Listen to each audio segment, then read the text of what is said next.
15 days ago, we published our nationwide guidelines to slow the spread of the virus. On Sunday, I announced that this campaign will be extended until April 30th. In a few moments, Dr. Birx will explain the data that formed the basis for our decision to extend the guidelines, and Dr. Fauci will explain why it's absolutely critical for the American people to follow the guidelines for the next 30 days. It's a matter of life and death, frankly. It's a matter of life and death. I know our citizens will rise to the occasion, and they already have sacrificed a lot. We had the greatest economy in the history of our country. We had the greatest economy in the world. We had the best unemployment numbers and employment numbers that we've ever had by far. And in one instant, we said, we have no choice but to close it up. Just as Americans have always done, they will do a job like few have seen before, and they're proud to do it. And I see that. There's a great pride going on right now. Before we hear from our experts, we have a few other announcements today. The Treasury Department and Small Business Administration announced further details on the Paycheck Protection Program, which was made possible by the $2 trillion relief bill I signed into law last week.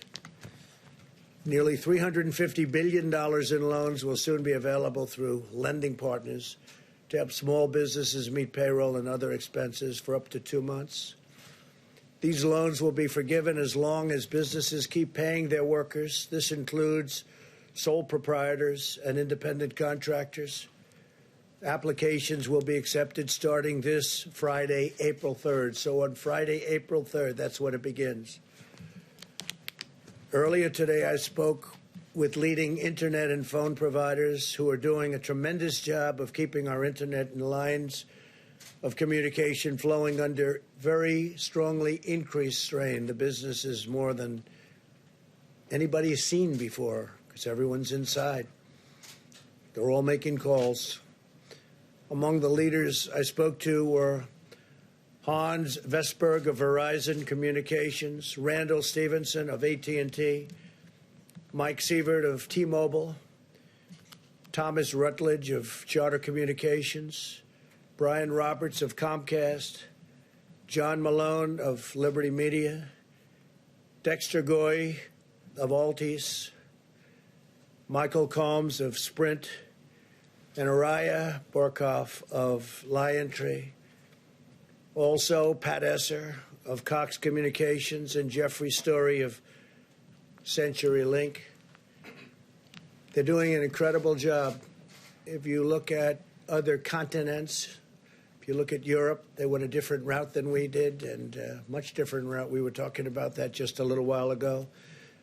And they're having tremendous problems. Other countries are having problems. Other continents are having problems. But with business at a level that nobody's seen it before on the internet, it's holding up incredibly well. And they expect that to continue no matter what happened and no matter how much more it gains, which if it can gain more than it already is, I don't know, because they're setting records. Let me also update you on the distribution of urgently needed resources and supplies. And we have a lot of numbers. I'm going to let Mike Pence speak to that in a little while.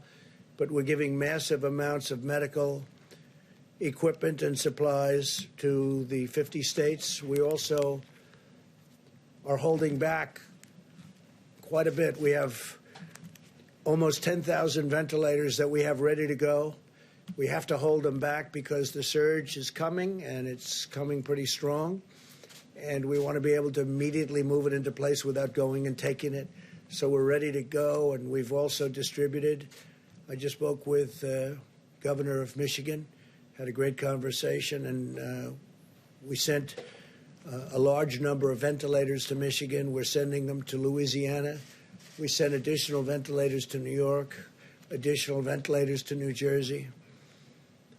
And I will say in New York, FEMA is supplying 250 ambulances and 500 EMTs to help respond to the increasing caseload. That's a lot of ambulances.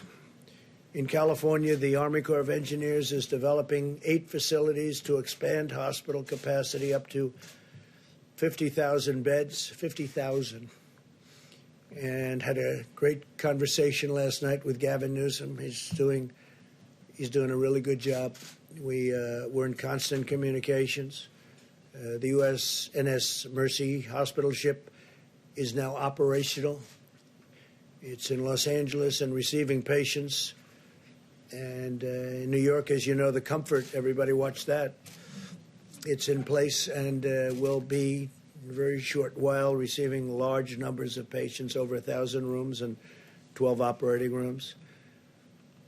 FEMA has also provided 100 travel trailers to assist with housing needs, and we're ordering hundreds more. In Michigan, FEMA will soon deliver, in addition to the ventilators, 250-bed field hospital, and Army Corps of Engineers is evaluating locations to build alternate care facilities. So we're doing a field hospital in Michigan of 250 beds, and we may be doubling it up soon, depending on the need. They're doing a good job with beds in Michigan, but they may need more than the 250. So FEMA and the Army Corps of Engineers are prepared to go there quickly and get it done.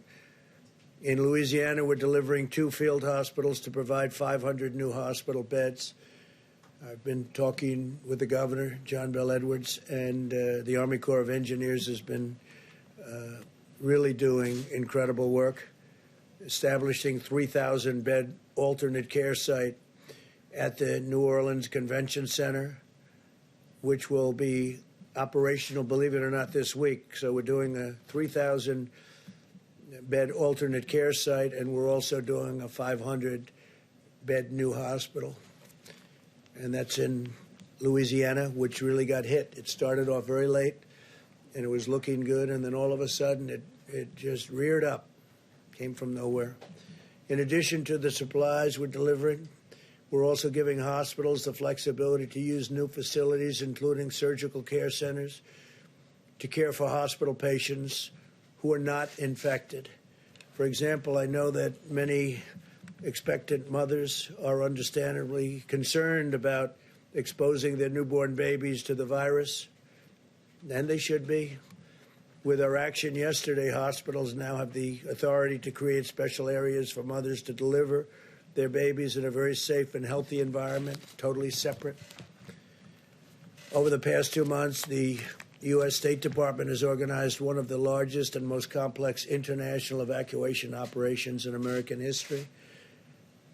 Mike Pompeo has been working round the clock, along with Ambassador O'Brien.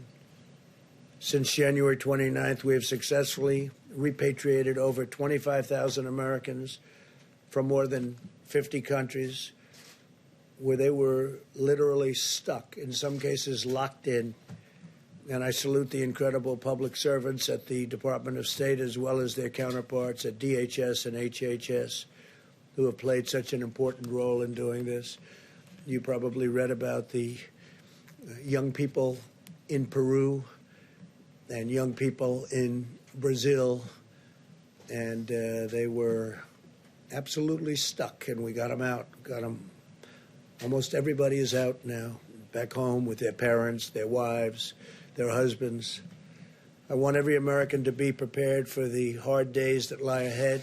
We're going to go through a very tough 2 weeks. And then hopefully, as the experts are predicting, as I think a lot of us are predicting after having studied it so hard, you're going to start seeing some real light at the end of the tunnel. But this is going to be a very painful, very, very painful 2 weeks. When you look and see at night the kind of death that's been caused by this invisible enemy, it's incredible. I was watching last night Governor Murphy of New Jersey say 29 people died today, meaning yesterday, and others talking about numbers far greater. But you get to know a state. I know New Jersey so well, and you hear 29 people, and hundreds in other locations, hundreds in other states. And this is going to be a rough 2 week period. As a nation, we face a difficult few weeks as we approach that really important day when we're going to see things get better all of a sudden. And it's going to be like a burst of light, I really think, and I hope.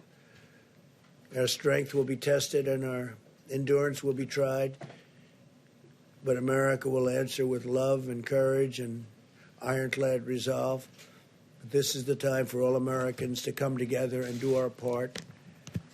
I appreciate a lot of the media. We've had a lot of really good things said. I think only good things can be said when you look at the job that's been done. I just spoke with Franklin Graham, who's an extraordinary person.